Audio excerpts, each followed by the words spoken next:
तो दोस्तों कैसे हो यार, मेरे पास तुम्हारे लिए एक सैड न्यूज भी है और एक गुड न्यूज भी है। तो सबसे पहले हम सैड न्यूज की बात करते हैं। तो अगर आप लोगों ने मेरी लास्ट वीडियो देख रखी होगी तो मैंने आपको बोला था कि आई होप इस संडे से वैंगलिंग आर्क स्टार्ट हो जाए, लेकिन भाई वैंगलिंग उसने इतनी ज्यादा गलतियां की है अपनी वीडियो में, उनको डिबंक करने के लिए रिकॉर्डिंग ही बहुत ज्यादा हो गई है। ऊपर से इस वीडियो पर 4 लोग काम कर रहे हैं। बाकी वीडियो के लास्ट में हम इस टॉपिक के ऊपर शॉर्ट सी बात करेंगे और आप लोगों को कुछ स्पॉयलर्स भी दूंगा। लेकिन हाँ, मेरे पास गुड न्यूज ये है कि मुझे नामिक सागा गोकू को यूनिवर्सल प्लस लेवल से ऊपर स्केल करने का तरीका मिल गया है, जिसके बारे में आज हम इस वीडियो में बात करने वाले हैं। मुझे पता नहीं है कि मैंने नामिक सागा गोकू के ऊपर एक सेपरेट वीडियो बनाई है या नहीं, लेकिन मुझे इतना पता है कि मैंने इसे एक कंपैरिजन वीडियो में यूज कर रखा है। वेल तो यार टाइम ऐसे नहीं करते हैं और नामिक सागा गोकू को अप स्केल करना स्टार्ट करते हैं। वेल सबसे पहले हम क्विकली इस टॉपिक के ऊपर बात कर लेते हैं कि जो नामिक सागा का फ्रीजा था वो कैसे ड्रैगन बॉल के लिविंग वर्ल्ड या बेस लिविंग वर्ल्ड के लेवल का था। तो बेसिकली अगर हम बात करें कि फ्रीजा सिर्फ यूनिवर्स के ऑब्जेक्ट्स को डिस्ट्रॉय करने वाला था या उसके अंदर टाइम को भी करने वाला था। वेल अगर तुम स्क्रीन वाले स्कैन को देख रहे होगे तो तुमको पता होगा कि जो गिनियो फोर्स का एक मेंबर था उसके पास ही स्पेस और उसके साथ साथ टाइम को इफेक्ट करने की पावर थी, और ये एक ची बेस्ड पावर थी, ऑब्वियस सी बात है। और हमने ऑफिशियली ड्रैगन बॉल जी में देख रखा है कि फ्रीजा पूरी की पूरी गिनियो फोर्स को एक साथ वन शॉट करने की पावर रखता है। तो देखा जाए ये सिंगल फीट ही फ्रीजा को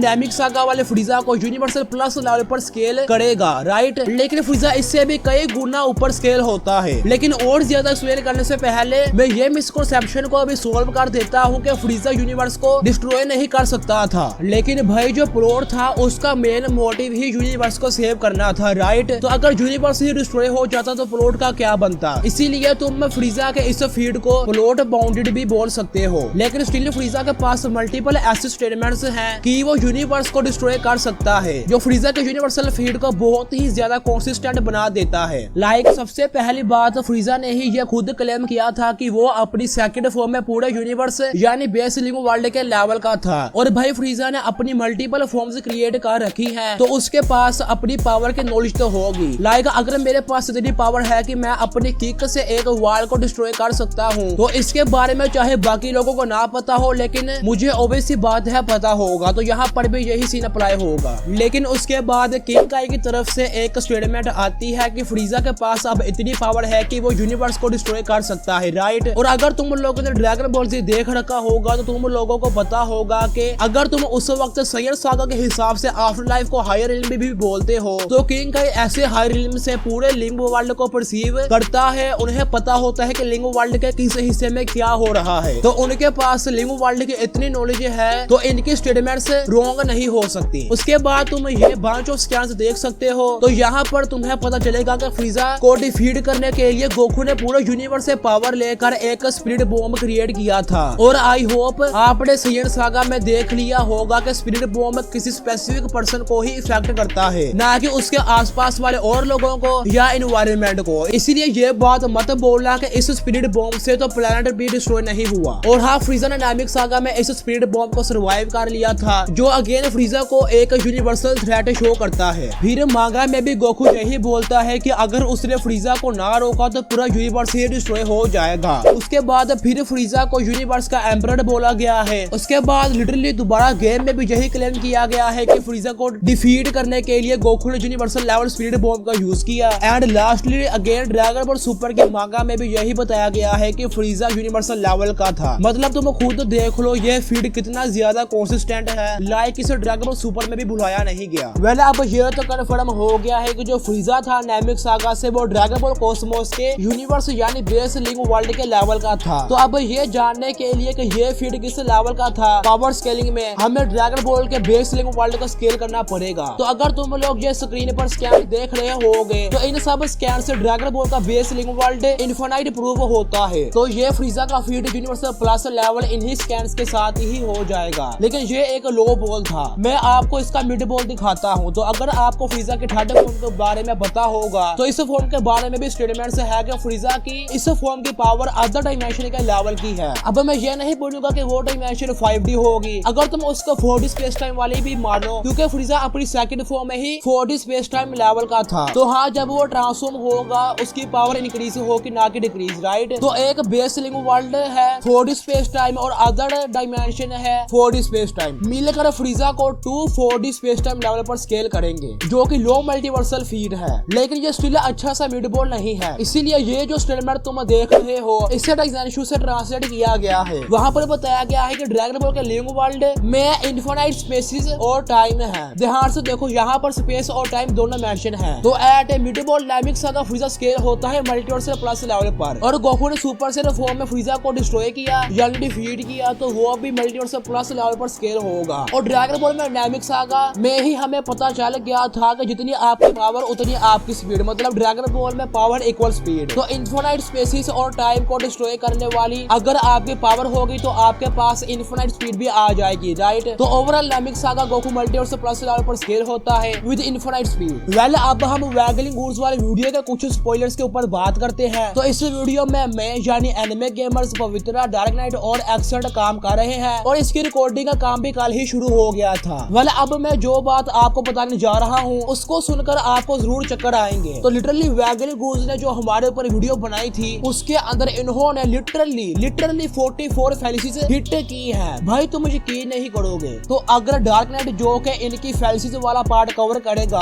तो अगर वो हर फैलिसी को 1 मिनट में भी एक्सप्लेन करे तो इनका फैलिसीज वाला पार्ट ही 44 मिनट्स का बन जाएगा। मैं यही चाहूंगा कि हर फैलिसी को 30 सेकंड में ही एक्सप्लेन कर दिया जाए। मतलब तुम देख रहे हो ना वीडियो कितनी ज्यादा लॉन्ग होने वाली है, और ये फैलिसीज वाला पार्ट कुछ नहीं है होल वीडियो के सामने। वेल, आज के लिए इतना ही। Good bye.